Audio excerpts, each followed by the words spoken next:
தேனியில புதிய பேருந்து நிலையம் பக்கத்துல வேலைகளை பிடுங்கி எறிஞ்சு குடியேறும் போராட்டத்துல பழங்குடியின மக்கள் ஈடுபட்டிருக்காங்க. அந்த காட்சிகளை முதல்ல பார்ப்போம்.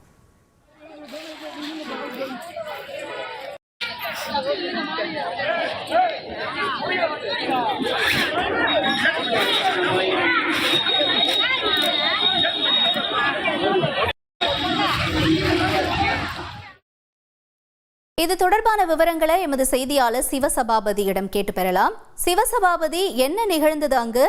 பழங்குடியின மக்கள் போராட்டத்தில் ஈடுபட்டதுக்கான காரணம் என்ன?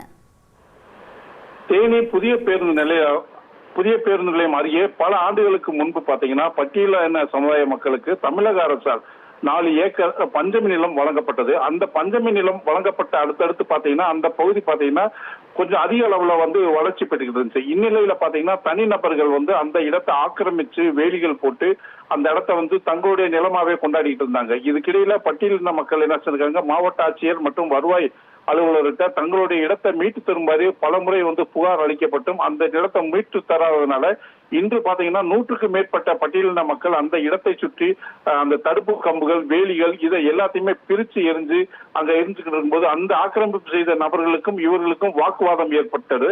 அந்த இடத்துக்கு வந்த காவல் உதவி கண்காணிப்பாளர் மற்றும் தேனி தாசில்தார் ஆகியோர் போராட்டம் நடத்திக்கிட்டு இருந்தவங்க பேச்சுவார்த்தை நடத்தி இந்த இடத்தை உங்களுக்கு எடுத்து தரதுக்கான உரிய நடவடிக்கை எடுப்போம் அப்படின்னு சொன்னதுக்கு அப்புறம் அங்கிருந்து அந்த மக்கள் கலைந்து சென்றனர். தகவல்களுக்கு நன்றி சிவசபாபதி.